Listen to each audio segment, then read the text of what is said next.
Thank you. It's an honor to help induct Becky. Becky, where are you? I didn't even see you. Where are you? Oh, okay. And I'll know who to speak to. And boy, Becky, you represent a warrior who's been out there fighting this fight for decades. And I don't know how people can thank you enough for what you've done. But tonight is a start. And it's something that I was proud to be a part of last year. And think about what everybody is doing here today. And think about Colorado Springs in the future. Here we live in this wonderful place.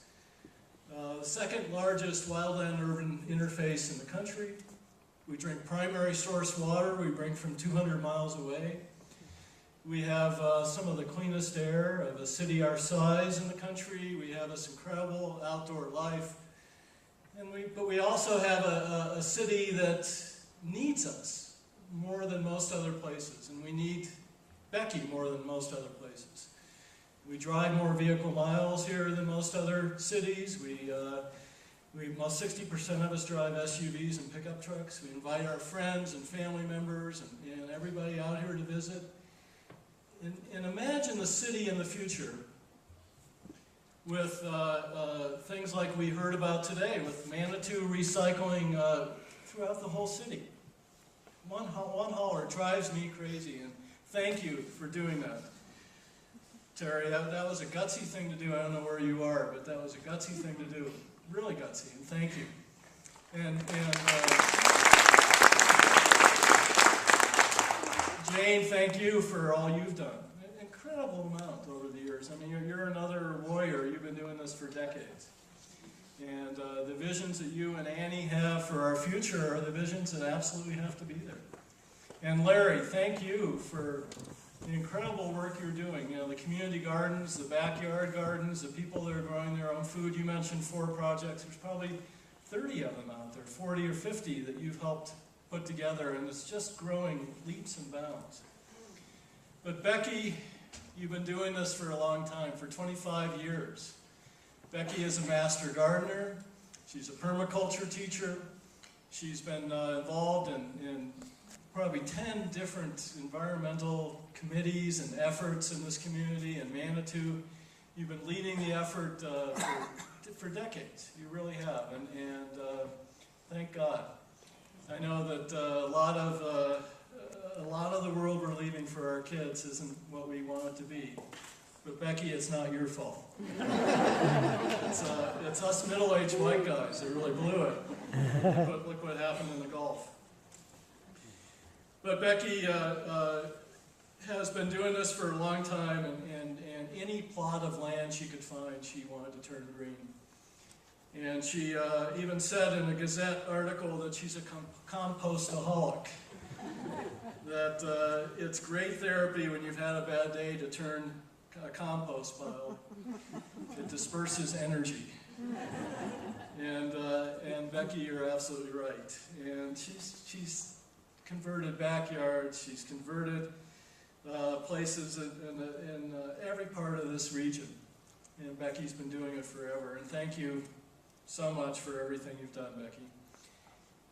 I want you to come up now and get your award and say a few words, and I hope this is a little bit of payment for everything you've done for our community. Thank you.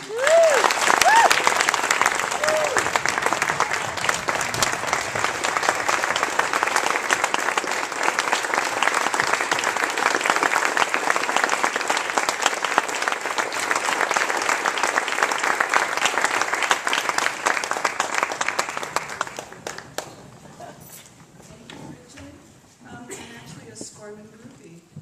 When I first moved here in '83, we'd come down to hang out at your places, and we still go there. I mean, everybody in here is participating in what's going on. And Steve, I didn't prepare 7 minutes. Yeah. Get closer to the mic. Am I too far away? Okay. How's that? Good. Yeah. I have to be careful what I say because my mom's here. But this is a very great honor for me, and I have been working in the environment for a long time. David Rudin, Ancient Forest Rescue, Sinapu, Earth First, 3 years in Manitou, which was an amazing experience. It's a little scary. If my father were here, he would say brevity is a virtue. And so usually I have tons of notes. I have half a page. And I really wondered what I was going to say, and there's a lot been said. So I thought I'd turn to other people and read for them, because this is World Environment Day. So I'd like to start off with Wendell Berry. And I'll try not to cry. It is hard, isn't it amazing when it's right in your heart? Okay, Wendell Berry. The care of the earth is our most ancient, most worthy, and after all, our most pleasing responsibility. To cherish what remains of it and to foster its renewal is our only hope.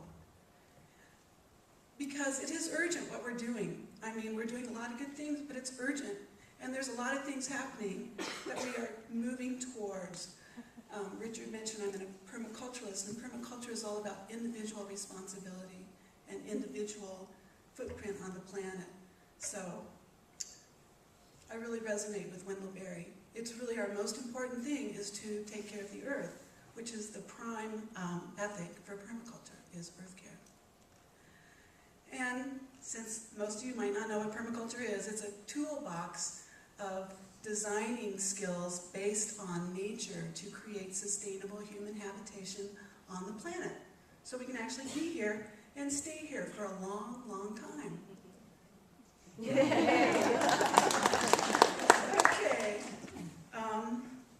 This next one is a little more heady. It's from David Holmgren, who, with Bill Mawson, created the concept of permaculture. And permaculture is 40 years old.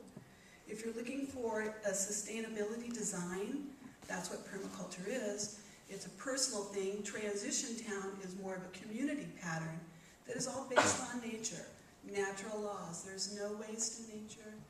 Nature is a system that's a closed system. There's no dump, no landfill in nature per se. And so anyway, David Holmgren's a brilliant man. And this is one of my more compelling quotes. The self-controlling aspects of human culture, rather than the expansion of technology for resource exploration and growth, the self-controlling aspects of human culture represent the highest evolutionary development achieved by Homo sapiens. The ways in which we apply these abilities to controlling the excesses of growth and expansion over the next century will be the greatest test of our evolutionary sophistication. Do we read it again? Yeah. Did y'all get it? Yeah. You know, I mean, technology is great, but we really have other things we need to be doing at the same time, like growing our own food. You know, it's all part of the same. It's all niched together.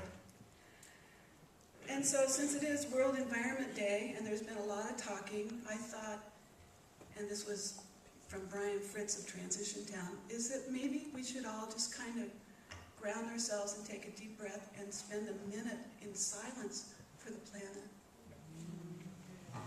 I don't have a watch, so someone's going to have to go. Okay? Just think of that beautiful